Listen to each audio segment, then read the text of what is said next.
Hello, everyone. Welcome to Developing Palates. I'm Aaron Loomis coming to you from the Drew Estate Studio. With me today is Seth Geis, and from the Pastania Studio, John McTavish. How you guys doing? Doing well. Doing well. How you doing, Aaron? Feeling good. Not too bad. Not too bad. Jumped all over Seth there. No, it's good. We're good. We're rolling. All right. So today we are talking about the Joya de Nicaragua Clásico Medio Siglo Robusto. Cigar is 5-inch by 50. Comes out of the Joya de Nicaragua factory in Nicaragua. Wrapper is Ecuadorian Habano. Binder is Nicaraguan Habano, and the filter is from Nicaragua. Price point is $8.75. Cigar was released in June of 2024. So with all that out of the way, Seth, what was your overall experience like with this cigar? Listen, it's just kind of it's not really a wowing looking cigar by Joya. Average in appearance. First third though begins, I was getting some earth, wood, leather qualities, bits of tobacco, spice and minerals as well. Just medium full. It's not over the top. Kind of thought it'd be a little bit stronger than that. Second third was delivering some of those really similar qualities. The spice and mineral picked up a little bit, but it wasn't over the top. The final third just delivered some more oak. Still those spice, mineral in the finish. Leather, wood as well. Decent burn and draw. It was a little off, which kind of made me just think that I may have had a funky one, because it's kind of not like this factory to have something like that. But at the same time, it wasn't like a problem with the cigar, so it was just kind of, it had its moments. Yeah, John. Yeah, I think started out well for me. Sweetbread, tobacco, kind of a savory tobacco and wood through the finish. Got like a real nice dark roasted coffee note on the retrohale. Mild to dry wood. Pretty consistent first third. Those are all pluses, and I think they're all kind of in the right vein of strength, so pretty balanced. Second third, creamy sweet espresso, mild spices kind of at the front of the retrohale there, and then the spices kind of started to carry into the finish, which is nice. Earth followed the spices, took up the center of the retrohale. A little bit more basic, I think, than the first third, so still pleasant. Nothing bad or anything, just not as dynamic as that first third. And then last third, creamy earth and wood. The wood kind of took on a little bit of tannins, not anything overly heavy, and then the earth kind of joined that finish as it settled in, and so the earth and tannins kind of found a happy middle ground, and it got a bit of a burning paper note on the finish, kind of moving to the halfway point. So again, like the second third, perfectly pleasant, but not as dynamic as that first third for me. I had some pretty significant burn issues, unfortunately, which is really unusual for Hoya. I couldn't even tell you the last time I had burn issues, so I don't know what's going on there. But I had uneven burn, had to do a touch up because it was canoeing, and then went out in the second third, and then went out in the last third. So 2 relates and touch up. In all the time I've been smoking Hoya, I'm not sure that's ever happened. So we're gonna call that an outlier. Draw had just a notch in the resistance spectrum as well, which is not the end of the world, but had to dock it there.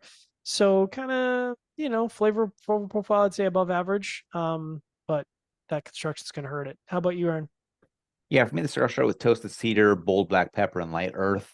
Second third saw some light creaminess join in, and the black pepper mellowed. And the final third saw the toast level increase, and the black pepper pick back up. Had a nice start. Bold, interesting flavor profile. Dropped down in the second third as the black pepper began to fade and kind of maintain that level the rest of the way. So, interesting cigar for the brand that kind of carries that, really nice price point. I don't think I'd see myself coming back to it really often, but I'd be interested in trying some of the other Vitolas just to kind of see if there's one that shines a bit more than this one. But if you're a fan of Hoya, definitely try it out, because if you like it, you find another kind of well-priced offering.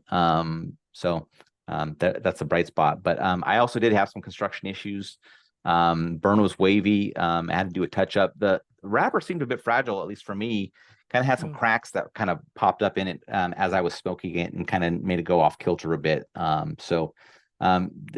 There might just be something with this wrapper or something going on, since we've all kind of had some issues with this one. So they might not be one-offs. It might just be either something with this batch or something with this wrapper or something going on. So, yeah.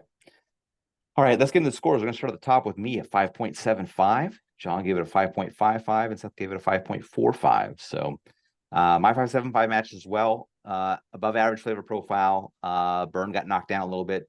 Draw was slightly tight, just like John said, but not, knocks it down a level, but it's not really a detractor from the smoking experience or anything like that. So, gets it into the upper fives, but not something that's, maybe another Vitola works, but just this one just didn't do it for me.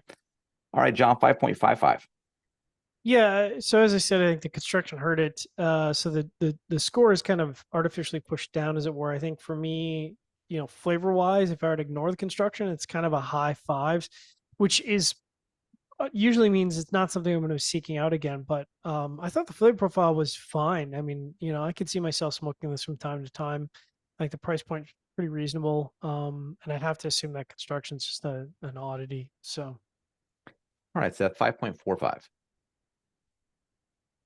Ooh, it's very rare that a cigar from this company ends up down here. So, it wasn't wowing. I would want to come back to it. I do think the price is great. I think, John, you talked about how it's just kind of still smoked like a older blend. Like a classic 50-year-old, 40-year-old blended cigar. It's when it's like revamped, but when it's almost when like Davidoff classifies, or like old Davidoff classify their cigars as like full, and you're like, nah, maybe it's like medium at most. So it's just like it could just use a little bit. All right, any final thoughts on this?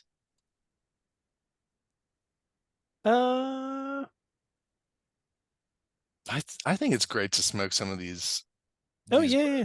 All these brands from them. Like they've had a bunch of European brands. I remember like Ben Lee got me on the Rosalones, which are really tasty. So there's a lot of fun stuff. Like people should smoke by them. All right, wherever you're catching this video, be sure to like and subscribe, but check out the full written review on the website, developingpalace.com. Follow us on all the social media channels, and you can catch all of our review recaps on podcasts. So iTunes, Google Play, and Podbean.